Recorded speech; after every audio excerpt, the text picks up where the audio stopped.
सन 1777 American इनकलाब टूटने के करीब था।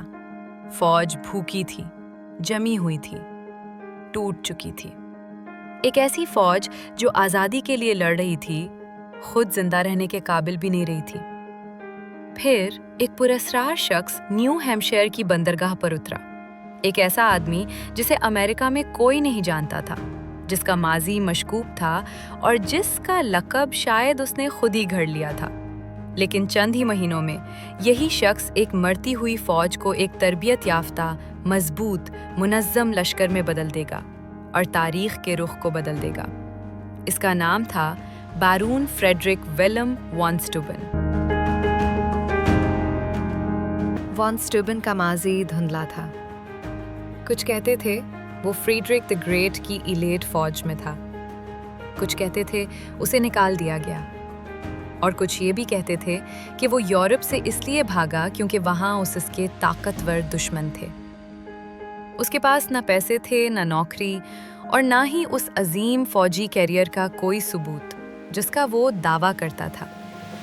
लेकिन उसके पास एक चीज़ थी, बेंजामिन फ्रैंकलिन का लिखा हुआ एक खत।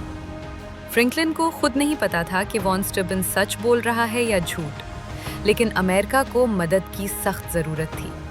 लिहाजा उन्होंने उसका रेज़्यूमे बेहतर बनाकर उसे जहाज़ में बिठा दिया। जब वॉन स्टूबन कांग्रेस पहुंचा तो सब दंग रह गए।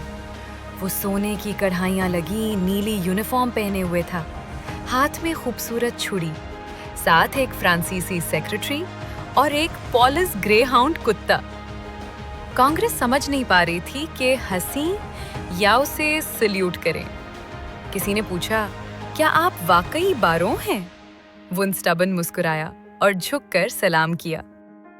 अमेरिका को मदद चाहिए थी, इसलिए उसे वहां भेज दिया गया जहां अमेरिकन फौज मौत के दहाने पर थी, वैली फॉर्ज। जब वो पहली बार वैली फॉर्ज में दाखिल हुआ तो मंजर से पहले बदबू ने हमला किया।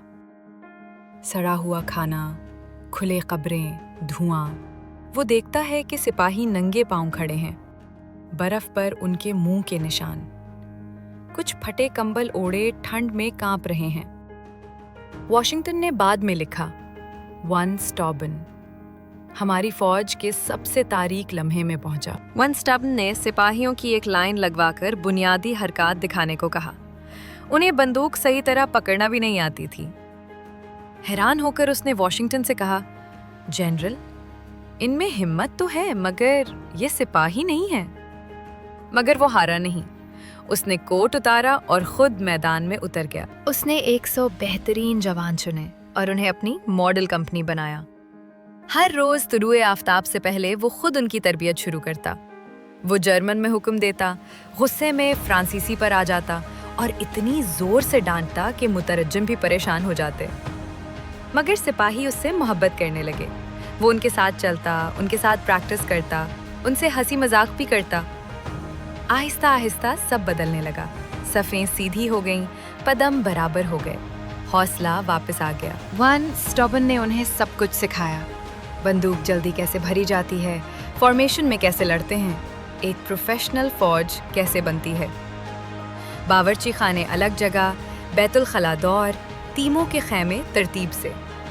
ये सादा तब्दीलियां थीं, लेकिन उन्हीं ने मरज़ फैलना रोका और बेशुमार जानें बचाएं।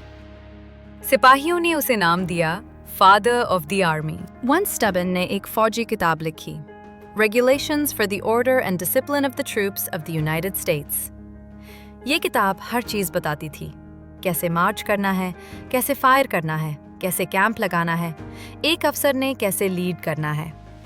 ये किताब अमेरिकन फौज की बुनियाद बन गई और इसी साल तक इस्तेमाल होती रही। जॉन 1778। बरतानवी फौज सोच रही थी कि अमेरिका हमेशा की तरह बिखर जाएगा। घबराहट, बेतरतीबी और भागदौड़। मगर उस दिन उन्होंने एक नई फौज देखी, एक मुनज़्ज़म, तरबियत याफ्ता, तेज, मजबूत फौज। ये जंग साबित कर गई कि अमेरिकन फौज अब मजाक नहीं रही। सॉरी उमर, वो स्टूबन ने अपने माजी की हकीकत नहीं बताई। क्या वो वाकई बारून था? क्या उसने कांग्रेस से झूठ बोला? क्या वो यूरोप से भागा था? مگر اس کے سپاہیوں کے لیے یہ سب بے معنی تھا۔ وہ ان کے لیے امید، نظم اور زندگی بن کر آیا تھا۔ جنگ کے بعد وہ اسٹبن یورپ واپس نہیں گیا۔ وہاں نہ گھر تھا، نہ دولت، نہ منصب۔ وہ امریکہ میں ہی رہا، غریب مگر عزت دار، ایک چھوٹے سے فارم پر جو اسے خدائک نے دیا تھا۔ 1794 میں جب وہ مرا، ایک دوست نے لکھا، اس نے ہمیں ایک براعظم دیا اور خود اپنے لیے کچھ نہیں رکھا۔ اور یوں ایک پراسرار مشکوک ماضی رکھنے والا جرمن افسر امریکن انقلاب کے تاریک ترین لمحے میں ابھرا اور ایک بکھری ہوئی فوج کو آزادی حاصل کرنے کے قابل بنایا۔